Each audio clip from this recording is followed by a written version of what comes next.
Corona virus जिसने बहुत ही मुख्तसर से अरसे में दुनिया को तेज़ी से बदल कर रख दिया। पाकिस्तान के अवाम समेत दुनिया में रहने वाले तमाम अफराद के ज़हनों में इस वक्त एक ही सवाल गर्दिश कर रहा है कि कोरोना वायरस जिसने दुनिया में हमने देखा कि कितनी तबाही मचा दी, दुनिया ही तब्दील करके रख दी। तमाम लोगों के ज़हनों में एक ही सवाल गर्दिश कर रहा है कि इसका ख़ात्मा कब मुमकिन हो सकेगा। अच्छा, इस हवाले से अब ज़रा गौर से सुनिएगा नाज़रीन, ये बहुत इन्फॉर्मेटिव प्रोग्राम है और ये आपके लिए। इस हवाले से सिंगापुर की university of technology and design ने आर्टिफिशियल इंटेलिजेंस डाटा के तजर्बे से दुनिया भर के ममालिक में कोरोना की वबा के खात्मे के वक्त की पेशगोई कर दी। बिल्कुल सही सुना आपने, ये ख़त्म कब होगा, तमाम ममालिक में वक्त की पेशगोई कर दी। डेट्स भी बताई गई हैं, कितना % कब तक ख़त्म हो जाएगा। मैं तमाम डाटा आज आपके साथ शेयर करूँगी। बहुत से लोग ऐसे हैं जो अंग्रेज़ी नहीं समझ पाते हैं, मैं उर्दू में आपके साथ ये डाटा शेयर करूँगी, ज़रा गौर से सुनिएगा।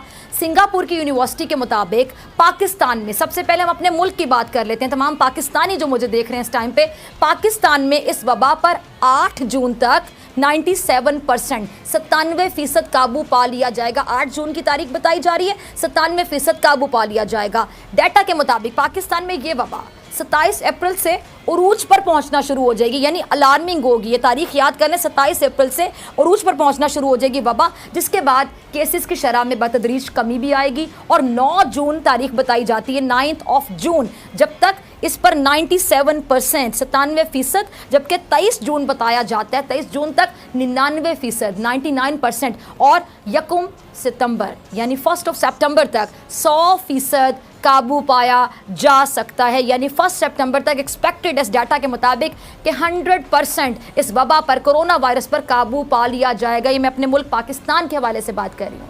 अच्छा, इस एस्टिमेट को रोज़ाना नए डेटा की बुनियाद पर अपडेट भी किया जा रहा है, लेकिन याद रहे कि ये हतमी नहीं है, ये हतमी नहीं है, इसमें गलती का 100% इम्कान भी मौजूद है।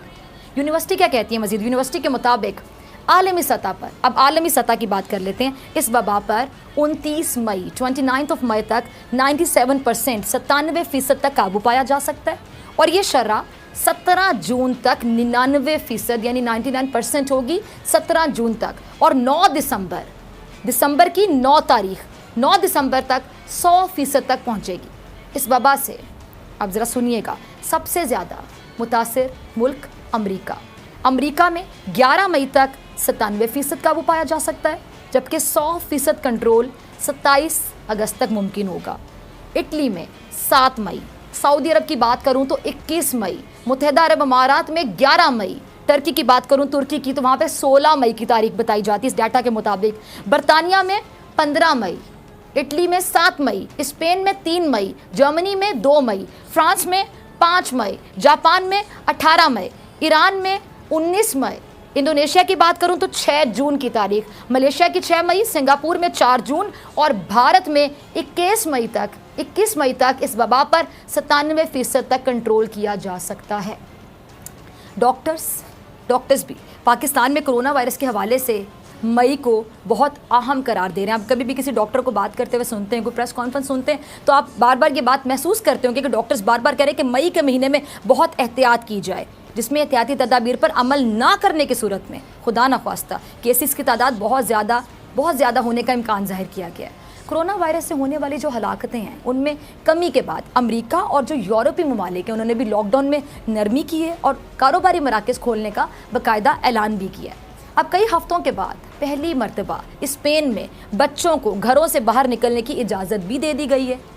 इटली और कोरोना वायरस से शदीद मुतासर होने वाले जो मुल्क हैं, इटली, अगर मैं इटली की बात करूं, वहाँ पे भी मार्च में मुकम्मल लॉकडाउन के नफाज के बाद 4 मई से रेस्टोरेंट्स और जो होलसेल की मार्केट्स हैं उसको खोलने की इजाज़त दे दी गई है। इसके साथ साथ अगर मैं आगे आपके साथ डिस्कस करूं तो इसके साथ ही शहरियों के लिए तफरी गाहें हैं या पार्क्स हैं, वो वहाँ जाने के रास्ते खोल दिए गए हैं, और रिश्तेदारों से मिलने पर फिर से भी पाबंदी भी ख़त्म कर दी जाएगी, जो मैंने आपके साथ तारीख शेयर की 4 मई तक। अब 3 हफ्ते के बाद दूसरे मरहले में दीगर दुकानें और म्यूज़ियम भी खोल दिए जाएंगे। आप ये प्लानिंग ज़रा समझें कि पहले मरहले में क्या खोला जा रहा है, फिर दूसरे मरहले में क्या किया जाएगा, और उससे पहले एक सख्त लॉकडाउन था। इटली के वज़ीर आज़म ने लॉकडाउन में नरमी के ऐलान के साथ शहरियों को बाकायदा आगाह किया है कि उनको फेस मास्क पहनने की और समाजी फासला रखने की जो उनको बार बार इंस्ट्रक्शंस दी जाती हैं उस पर अभी भी उन्हें सख्ती से अमल करना होगा। अब स्विट्ज़रलैंड की बात करो तो स्विट्ज़रलैंड में हेयर ड्रेसर्स, जो मसाज पार्लर्स हैं, फूल फरोश हैं और जो गार्डन सेंटर्स हैं वो खोल दिए गए हैं। सऊदी अरब ने भी मुल्क में जो जारी कर्फ्यू है उसको जुज़वी तौर पर उठाया है, जिसके तहत मॉल्स और जो रोज़मर्रा के इस्तेमाल की अशिया की दुकानें हैं वो कुछ घंटे के लिए खोलने की इजाज़त होगी, लेकिन टाइम तय किया गया कि कुछ घंटे। लेकिन मक्का में कर्फ्यू बरकरार रहेगा। अगर मैं नॉर्वे की बात करूं तो नॉर्वे में कोरोना वायरस पर काबू पाने के ऐलान के बाद स्कूल खोल दिए गए हैं। और ओस्लो की बात करूं तो वहाँ पे 6 से 10 साल के बच्चों के लिए नर्सरी स्कूल्स एक हफ़्ता पहले ही खोल दिए गए हैं और खुलने वाले स्कूल्स में क्लासेस को कम से कम 15 तलबा तक महदूद कर दिया गया। 15 स्टूडेंट्स, 15 तलबा तक महदूद कर दिया गया। अगर मैं न्यूजीलैंड की बात करूँ तो न्यूजीलैंड में भी कोरोना को शिकस्त देने का ऐलान कर दिया गया। न्यूजीलैंड हुकूमत के मुताबिक अब न्यूजीलैंड में बल्कि इसमें नरमी की गई, ख़त्म नहीं किया गया, नरमी की गई है। अब दूसरी जानिब अगर मैं रूस की बात करूं, ब्राज़ील की बात करूं, मैक्सिको, वहाँ पे कोरोना के मरीज़ों की तादाद में इजाफा हुआ है।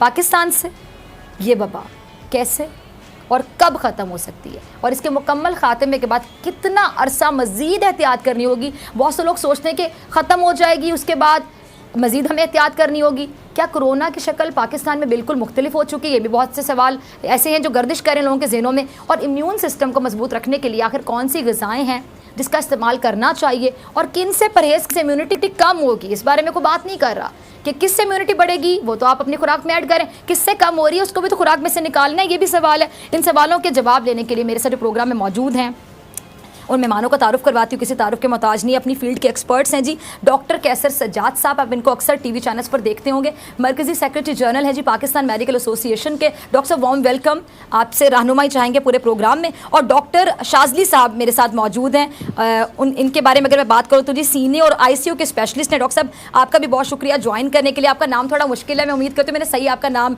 लिया है, शाजली आपका नाम है जी। डॉक्टर शाजली आपसे शुरू करती हूँ, डॉक्टर्स क्यों मई के महीने को अहम करार दे रहे हैं डॉक्टर साहब? और साथ जो मैंने ये भी पूरा ये आपके साथ डाटा शेयर किया, आपने भी सुना होगा, ये किस हद तक रिलायबल है, हम इस पर कितना ट्रस्ट कर सकते हैं, कितना ऑथेंटिक है? क्या वाकई जो डेट्स बताई जा रही है एक्सपेक्टेड डेट्स, क्या वाकई 1 सितंबर को पाकिस्तान से ये कोरोना वायरस ख़त्म हो सकता है? अगर ये है तो बहुत अच्छी बात है।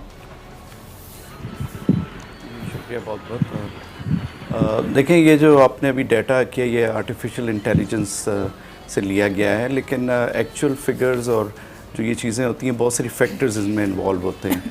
तो अगर आप देखें तो आप ख़ुद अपने प्रोग्राम में इसी बात पे बता रही हैं कि बहुत सारे मुल्कों ने जिधर ये अभी वबा कम भी होगी है, अभी पूरा लॉकडाउन ख़त्म नहीं किया है और हम उस फेज़ में आ चुके हैं। जब आप देखें तो हमारा जो है ये वबा सर्ज इख्तियार कर गई है। पिछले अगर 24 अप्रैल 25 अप्रैल का डाटा निकाल लें तो 800-900 केसेस तक भी हम चले गए हैं और बड़ी तेज़ी से जो है वो ऊपर ये फिगर्स जा रही हैं। इसमें तो एक तो ये है कि ज़ाहिर बात है ये वबा शायद तेज़ी से फैल रही है और हम उसी स्टेज में आ गए हैं जहाँ पे दूसरे ममालिक जिन्होंने बहुत ज़्यादा सफ़र किया और लॉस हुआ, अमेरिका, इटली है, स्पेन है, आपने देखा। तो अब आप ये देखें ये तेज़ी से हम ऊपर जा रहे हैं। दूसरा ये है कि ज़ाहिर बात है इतनी हमारे यहाँ किट्स की फैसिलिटीज़ नहीं थी हम बता सकते एक्चुअल डाटा। तो जैसे आपने आर्टिफिशियल इंटेलिजेंस की बात की, एपिडेमियोलॉजिकल लोग मॉडल्स बना के बता देते हैं, लेकिन वो एक्चुअल हकीकत नहीं होती और इससे लोग फ़ायदा भी उठा सकते हैं, लोग नुकसान में भी जा सकते हैं कि वो ये समझें जी ये तो वबा ख़त्म हो जाएगी, अब सब कुछ ख़त्म करो, मास्क भी उतार दें, सोशल डिस्टेंसिंग भी ख़त्म कर दें और अब अपने काम शुरू कर दें। तो उससे बहुत बड़ा नुकसान हो सकता है इस प्रेडिक्शन की वजह से। तो आई थिंक कि अभी हम उस फेज़ में हैं जहाँ पे मई का महीना जिस तरह प्रेडिक्शन है हमारा ऊपर जाएगा और हमें बहुत एहतियात करनी है इस उसमें। मतलब मार्केटें खुल गई हैं, लोग अभी उसी तरह से शुरू हो गए हैं, मजमे लगने लगे। तो जिस तरह आप ये सर्च देख रहे हैं, ये सर्च जो है कि जो तेज़ी से ऊपर जा रहा है अकाउंट, वो कहीं बहुत ज़्यादा बढ़ ना जाए और कहीं मतलब ख़तरनाक हद तक ना बढ़ जाए। अच्छा डॉक्टर साहब, अच्छा आपसे मैं बात करूंगी, डॉक्टर शाजी साहब, फिर मैं कैसे साहब की तरफ जाऊंगी। आपने बड़ी एक अहम पॉइंट रेस किया, आपने कहा कि जी अभी हम एहतियात को अगर छोड़ देंगे और मई का महीना तो ज़्यादा कहा जा रहा है कि बड़ा अलार्मिंग हो सकता है, केसेस बढ़ सकते हैं, तो फिर इस महीने में तो ज़्यादा एहतियात करनी चाहिए। खुदा ना खासा अगर केसेस बढ़ जाते हैं, एहतियात छोड़ दी जाती है और लोग समझे जी बड़ा सब कुछ नॉर्मल हो गया। और साथ ही मैं एक चीज़ ऐड करना चाहूँगी, बहुत से लोग ऐसे हैं, हमारे आपको पता है कि लिटरेसी रेशियो बहुत कम है, पढ़े लिखे लोग कम हैं, बल्कि सॉरी टू से पढ़े लिखे लोग भी ऐसी बातें करें, अरे आपने कोरोना का पेशेंट अपनी आंखों से देख फेक है, ऐसा कुछ भी नहीं है, ऐसा है ही नहीं, इतना है नहीं जितना बताया जा रहा है, डराया जा रहा है। प्लीज़ मैं रिक्वेस्ट करती हूँ हाथ जोड़ के कि आज ऐसे लोगों को गाइड करें कि कोरोना है, और ना सिर्फ है बल्कि बहुत खतरनाक है, जानलेवा है।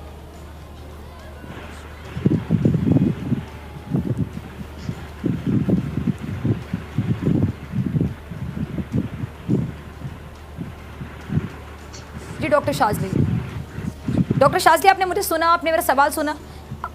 ठीक है डॉक्टर कैसर सिद्धार्थ, अगर आपने मेरा सवाल सुना है तो मैं आपकी तरफ आ जाती हूँ।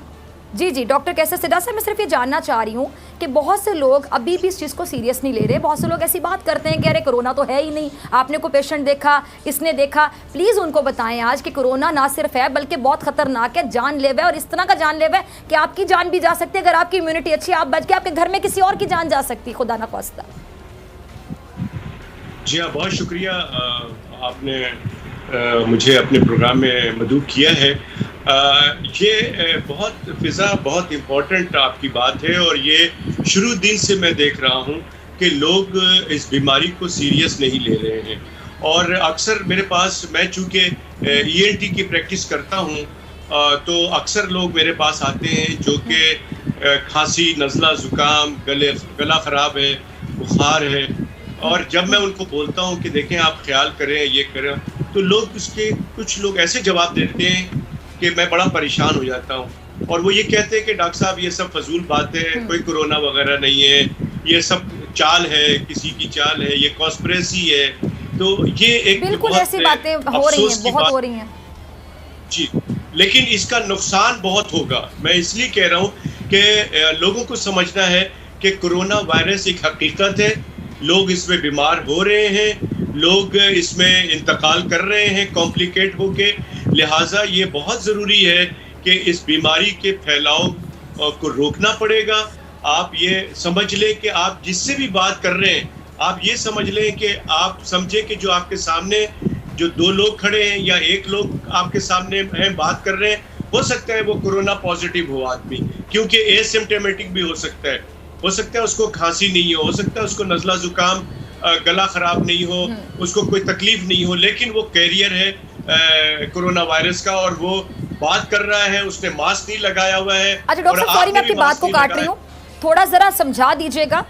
ये वहम अक्सर लोगों को होता है, ज़रा आज आप रहनुमाई कीजिएगा, आपकी मौजूदगी का फ़ायदा उठाती हूँ। अगर ऐसा कोई शख्स जिसके सिम्टम्स नहीं आ रहे और वो खांस भी नहीं रहा, छींक भी नहीं रहा, तो क्या वो हमसे जब बात करेगा और हम उससे थोड़ा सा फासला रखेंगे, 6 फीट का फासला या इवन मतलब 4 फुट का फासला भी रखेंगे, तो क्या उसके ड्रॉपलेट्स आप तक पहुँच सकते हैं? ज़रा क्लियर कर दीजिएगा।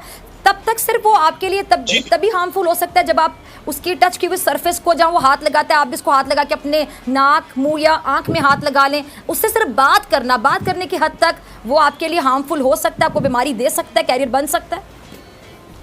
जी हाँ, बिल्कुल बन सकता है। इसीलिए अगर वो खांस नहीं रहा और छींक नहीं रहा, ये मैं ऐड करना चाहूंगी। खांस नहीं रहा, बिल्कुल बहुत इंपॉर्टेंट बात आप कर रही हैं फिजा। अगर कोई आदमी खांस नहीं रहा है, छींक नहीं रहा है, जैसे मैंने बात कही है कि वो कोरोना पॉजिटिव हो सकता है और आपको एहतियात करना है। एहतियात इसलिए मैं कह रहा हूँ कि जब आप बात करते हैं तो आपके मुंह से वो जो चीज़ें, जो सलाइवा निकलता है, जो एरोसोल निकलता है, वो आपको, अगर आप 4 फीट के डिस्टेंस पे है, कुछ थ्योरी ये कहती है कि ये 6 फीट तक जाता है, कुछ कहते हैं 3 फीट तक जाता है, 1 मीटर का फासला होना चाहिए।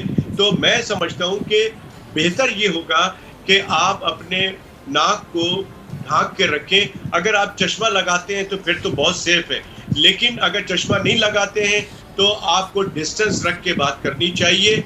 और जो आदमी बात कर रहा है आपसे, उसको भी मास्क लगाना चाहिए, ताकि वो अपना, अगर खुदा ना खास्ता कैरियर है तो वो किसी और को ना लगाए। इसलिए उसका मास्क, तो दोनों आदमी को अगर मास्क लगा लेते हैं तो ये बीमारी प्रिवेंट हो जाती है। और यही इलाज है कि इस बीमारी के फैलाव को जितना रोका जाए उतना अच्छा होता है। एहतियात, ठीक है, एहतियात इसका बेहतरीन इलाज है। ठीक है, एहतियात इलाज से बेहतर। डॉक्टर शाजली आपकी तरफ आना चाहूँगी, वक्त की कमी, इसलिए मैं जल्दी आप लोगों से छोटे छोटे सवाल जानना चाहूँगी। अब आप अंदाज़न अगर बता सकें, ज़ाहिर बात है कोई बात हतमी नहीं हो सकती, लेकिन अंदाज़न अगर आप ये बता सकें कि पाकिस्तान से कोरोना का खात्मा आखिर कब तक मुमकिन हो सकेगा? देखिए, ये ख़ात्मा तो मैं ख़स की बात अभी ना ही की जाए तो बेहतर है, क्योंकि अभी WHO के DG जो थे डायरेक्टर जनरल, उन्होंने ख़ुद कह दिया है कि it will go a long way, ये बहुत दूर तक जाएगा। तो और ये भी होगा कि ये वक्फे से बार बार अटैक करेगा, तो हमें जो है इसके बारे में बहुत कोई अच्छी खुशफहमी का शिकार नहीं होना चाहिए। लोग प्रेडिक्शन कर रहे हैं कि ये अगस्त में ख़त्म हो जाएगा, अगर ना हुआ तो सितंबर अक्टूबर में दोबारा आएगा। बहुत से नॉर्दर्न हेमिस्फेयर में जहाँ भी सर्दी शुरू हो गई है वहाँ ये बीमारी दोबारा से आ रही है।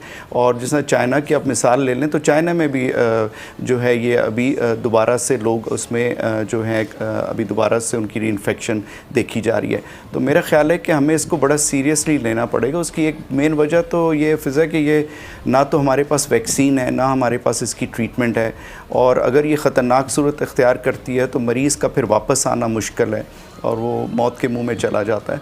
तो आई थिंक हमें बड़ा इसमें इंटेलिजेंटली हमें इस पे काम करना है। हमें आर्टिफिशियल इंटेलिजेंस से नहीं करना, हमें अपनी दिमाग के उससे करना है, सोच विचार से करना है, और हमें इसको केयरलेस नहीं लेना चाहिए। इसमें डॉक्टर साहब कह रहे हैं कि मिथ्स हैं, यहाँ पे स्टोरीज़ हैं कि जी ये पता नहीं कहाँ से आ गया, किसी ने फेंक दिया और वो हो गया। ये एक वबा है, वबा आती रही हैं, तो हमें इसका फ़ाइट करना है, लेकिन इसको हमने सीरियसली नहीं लेना।